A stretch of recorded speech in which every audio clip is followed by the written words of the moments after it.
Hi guys, welcome back to The Forgetful Scholar, and this week we're gonna do a book tag because, oh boy, I still have a little bit. I don't know if you could tell in my voice, but I've been fighting off a cold for since Halloween, I think, and oh boy, did it kick my butt. You know, the kind of sick where you don't even want to read, you just stare at old television. I think I would watch more episodes of Diagnosis Murder than I have for a while, so I'm gonna do the end of the year book tag. Okay, and the original creator is Ariel Bassett, and I'll put all the questions and stuff and where I saw it down below, and I'm wearing my Dungeon Crawler Carl t-shirt, yay. So if you just see like the goddamn it on the shirt, it's okay, anyway, all right. Gosh, okay. Question 1. Are there any books you started this year that you need to finish? I would say no. Usually when I stop a book, I tend to DNF it. When I begin a book, I tend to finish it to the end unless it's a DNF. There's some soft DNFs that I wouldn't put them in the same category, you know. They're ones I'm gonna go back to when I'm in the mood, but like that could happen at any point or never, you know. And I'm trying to be like better about, hey, I'm not enjoying this book. It's okay to DNF, but like, man, I pay money and I want to finish it. When I read a book, I want to like it. Like I want to like what I'm reading, you know? So DNFs are always, they're always so rough. Okay, so question number 2. Do you have an autumnal book to transition to the end of the year? No, not really. I know a lot of people, like the Dream Harbor books would come to mind, and I get it. The cover is cozy mystery coded and looks very autumnal, very fall, very autumn. I get it. But I think in that series, oh, my voice. I don't know if it's coming off there, but so nasally. I feel like Fran Drescher from The Nanny. Anyway, in the Dream Harbor series by Laurie Gilmore, they're cute books, very Gilmore Girls coded. I think the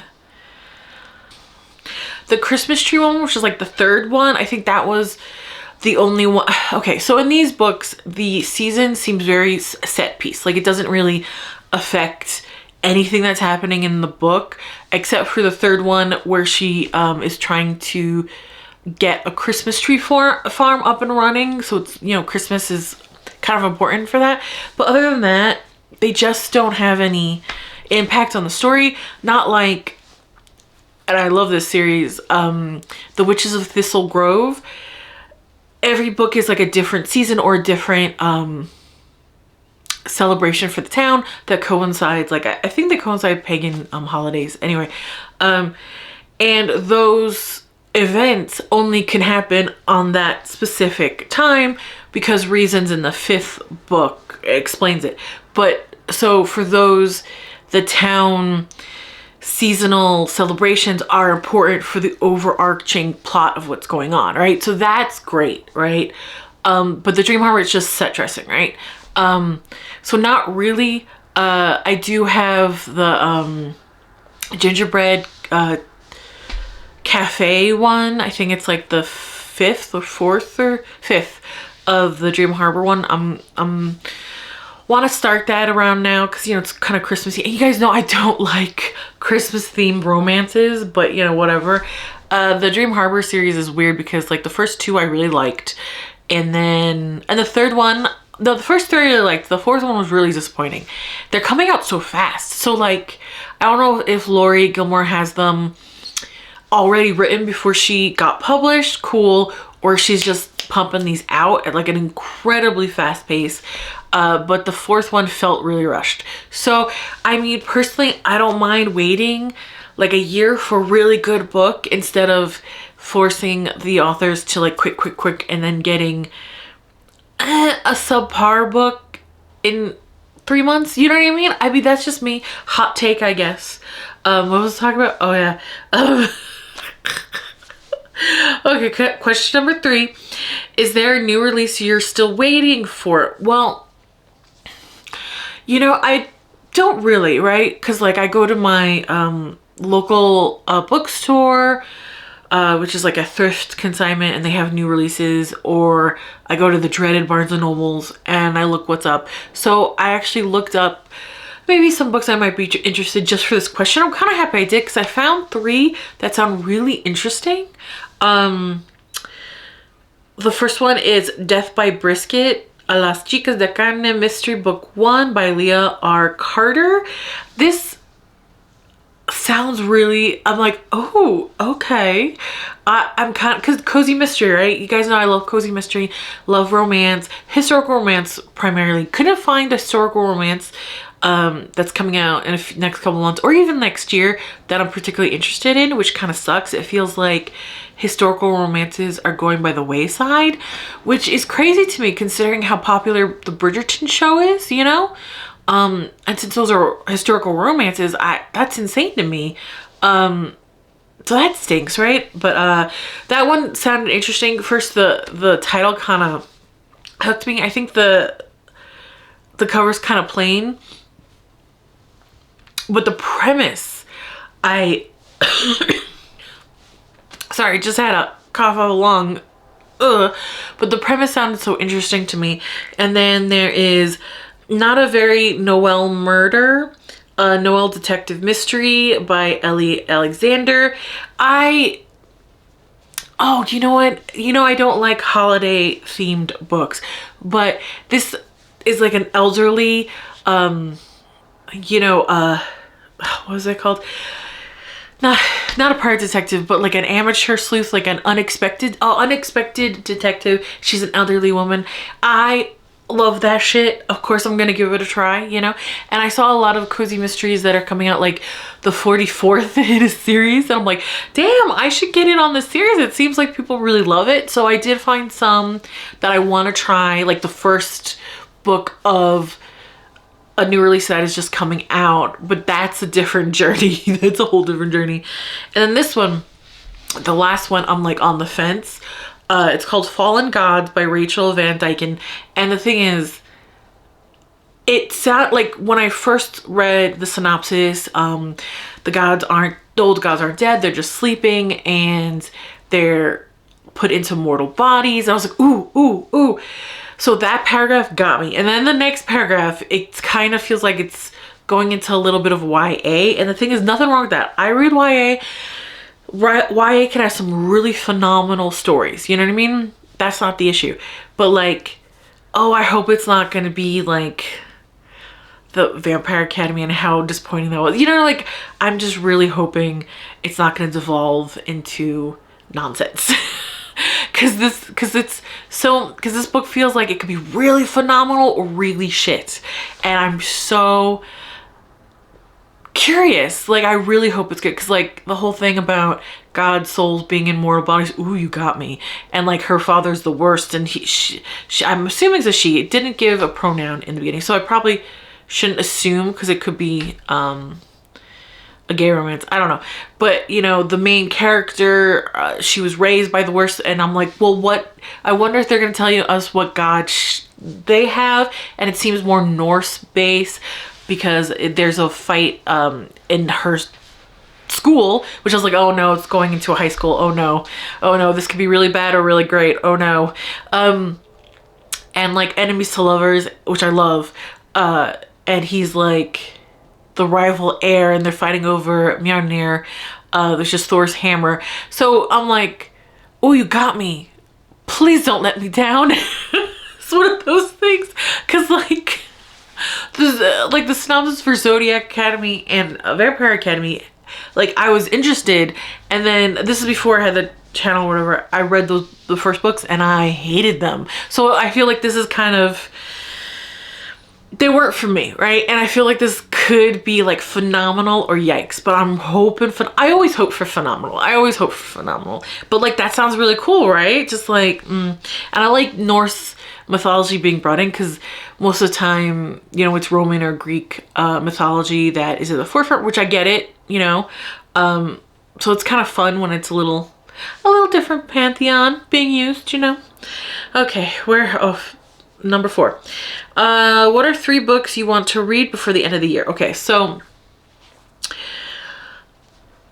what I want to read is Vera Wong's Unsolicited Advice for Murders by Jesse Q. Santano, because I read the second and I loved it, and I want to read the first. I hope I'll love it, because again, elderly, unexpected detectives, freaking, I eat that shit up. And that is a cozy mystery. Okay, the second one is Paladin Strength, The Saints of Steel Book 2 by T. Kingfisher. This is their romantasy. I read the first one, loved it. I know, romantasy that I loved. I loved it. The romance was all green flags and no one was boring. It was phenomenal. I think I started I finished a chapter before I went down with this plague. So I hope to finish it. And This Inevitable Ruin, Dungeon Crawler Crawl Book 7 by Matt Dinniman. I love the Dungeon Crawler book series. It is RPG fantasy. It is speculative fantasy. It's phenomenal. It is book 7. If you see behind me, I have like all the hardcover books. I got them out of book signing. And the book 7 is turned around on the spine, so I know that I haven't read it, because usually I have a TBR off of my shelf. But when I was rearranging my shelves, I was like, oh, I have to make sure these books fit, so I put it there to make sure it fits. And now I'm like, well, I don't want to take it off and there just be a blank space, or me accidentally filling it with something else and then me having to redo the whole shelf again. So let me leave it there, but let me turn around so I know I haven't read it. So every time I walk into this room, my eyes go directly there, because OCD, and I remind myself, oh, I gotta read that shit. The thing is, I've read the other books all on Kindle, and I wasn't really planning on getting a hard copy until I got, my friends and I, we went to the book signings, and he sold the books for anyway, not the point. But when I started them on Kindle, I didn't really pay attention to the page count till after, and then this book is so huge, I was like, so it's kind of giving me like that moment, hesitation, because it's so big. Paladin Strength, I didn't realize it was over 500 pages until I started. You know what I mean? So it's Kindle, it's easier to just dive right in. But what's a physical book that's over 500 pages, it takes a minute to get going. But I really want to read it, because 1, I love the series. I want to know what happens. 2, it's facing backwards every time I walk in this room. It's driving me crazy. So that's working for me not to forget that I have to read it. But I just want to know what happens. So that's that one. And then question number 5. What trends have you noticed? Oh, excuse me. What trends have you noticed in your reading this year? For me personally, I've been really trying to branch out into fantasy and things like that, just to kind of broaden my scope, because before this channel I was only reading historical romance and cozy mystery, and now I opened it up to contemporary romance, which I'm still not the biggest fan of, but read some that I really liked. Opened up to speculative fiction, trying to just get into more fiction. Yes, Dungeon Crawler Carl is a safe bet to get into fiction, because it's so much fun. But for me, I've noticed that. And then the other booktubers that I watch, I notice a lot of them are reading more for themselves, because I think on booktube there's this huge incentive to read the latest book, even if you're not really interested in it. And at least the booktubers I read have been going out of their comfort zone a little bit. There's a couple of horror booktubers I watch, really love their personalities, and they've been trying romance lately. Some of them liked them, some of them didn't. Fine. Another booktuber I watch, he pretty much reads everything, but now he started reading older books like Discworld, because he never read that. And I'm kind of enjoying seeing the people that I watch enjoying what they're reading. They're still reading the latest thing, but more and more I see them well, I was always curious about this series. Let me try this. I like to see that, because at the end of the day, you want to enjoy yourself, right? And, you know, if you're fans of them, you want them to enjoy themselves too, right? So I'm enjoying that. I like to see them actually enjoying what they're reading and trying new genres and things like that. Because also, I'm trying new genres too. And it's nice to see them not chained to the algorithm, if that makes sense. You know, like he's a huge booktuber and he's reading, like I said, the Discworld, and that was a while ago. It's probably not his best watched video or most watched video, but like he really enjoyed it, and I like seeing him really enjoying it. You know what I mean? So I'm happy seeing that, and I want to see more of that.